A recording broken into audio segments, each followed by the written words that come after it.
Hey, welcome back to my channel, Indieauthor Jill, where I read and review Indieauthor books.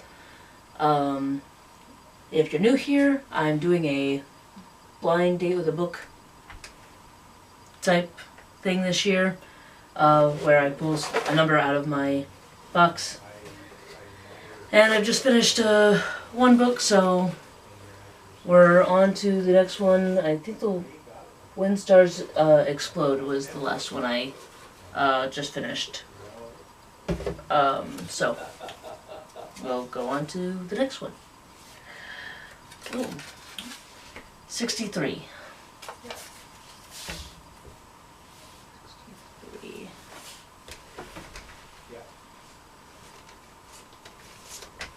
Oh, another small one. I still got quite a few big ones. 61, 89, 94, and 89, I think, are the biggest on the shelf yet. And I've forgotten what most of them are.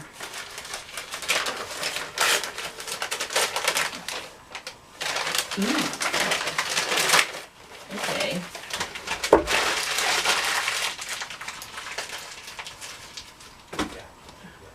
Okay. Catalyst by Marlissa Cunningham. The Conradi, I'll get a hold of Marlissa and find out. The Conradi saga. In a land divided by centuries of war and distrust, an elven princess and a human prince are the last hope for peace, or the spark that ignites another war. Princess Alyssa of Trial has never fit the mold of royal perfection. She prefers the forest to the throne room, her bow to the delicate trappings of court life. But when Prince Hayward of Asley arrives to negotiate a fragile peace treaty, she's ordered to play the gracious host to the human she's been raised to despise. Hayward's no stranger to being underestimated, the youngest of his brothers and a seasoned soldier. He spent his life carrying out a place for himself. I think that's supposed to be carving out a place for himself. He enters elven territory with low expectations and party of men, mostly chosen by his father, who he doesn't trust, prepared to endure the cold shoulder of a princess who he sees as the enemy. But what neither of them anticipates is the undeniable pull between them. Their sharp words turn into lingering glances, then heated kisses, and every clash of wills ignites something far more dangerous than hatred. As their chemistry simmers, Hayward becomes the unexpected catalyst for Alyssa to embrace her wild heart and for her people to see the looming human threat for what it truly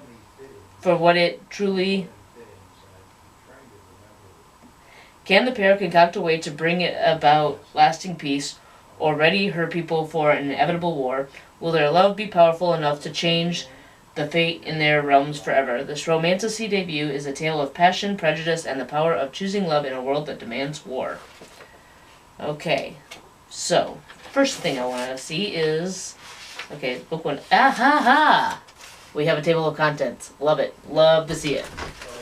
My husband is actually working on his novel, and he's heard, he is usually either in the front room or in his office when I do these videos, and he's heard me complain about the lack of chapter table of contents, and so he decided to go back into his book and put in a table of contents. 42 chapters. Okay, dedication, pronunciation. She does have a pronunciation game guide. Trail. Okay, so she is Princess Alyssa of Trail.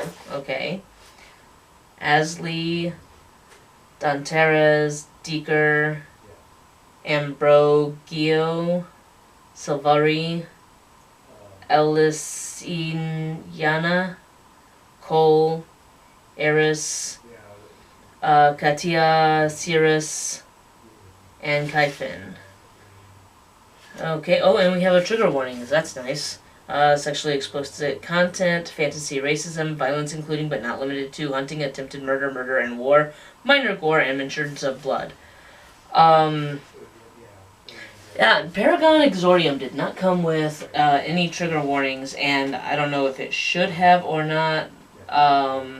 There, it wasn't. I would say it was minor gore. For me, I would call it minor gore. But I'm not turned off by gore. I will read the gory parts. I will skip the spicy scenes. That's just how I am, I guess. But yeah, we'll see how this works out, and we'll see if I do a review video for it. If it's good, I will. If if it's just not for me, then I won't. And like I said, I only do review videos for books that I really like, that I actually liked. And if I don't do a review video, it's not because it wasn't a bad book or that was badly written. But if I can't say something good about the book, you know, like Paragon Exordium, as you saw in that video, it's not a book for me. It wasn't a story for me, but I could recognize that it was a good story. So I still did the video because there was plenty of good I could say about it. Just wasn't a whole lot of good I could say about the narrator. That being said, I would probably absolutely hire the narrator. Maybe. I don't know. I would hire the narrator if every single one of my characters spoke in an Aussie English accent or Irish accent, because it just tickled me the way he did the Irishman's accent. But, yeah. We'll see. Alright. See. That is all I've got for you today. We will read the book, and I'll see you back here when I do another review or another TBR pool or another live stream. So it just depends on what video ends up coming next. I don't anticipate this being a very long read at all for me. 320.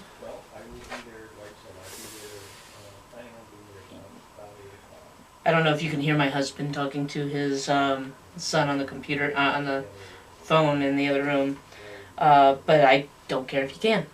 It's not really a private conversation, so. Did we say this was, how many pages? 320. Divided by 60. Okay, so that's about a 5.5 hour read for me. Yeah. So, this has been a short week, for me, as far as work, so I've got plenty of time. I've had plenty of time to read the books, this week. With all the time off, I've only had to work 2 days this, week. So, anything I've been doing, it's mostly been either reading the books or, puttering around the house. So anyway, that's all I've got for you today. I will see you guys next video, whatever that video ends up being. Bye!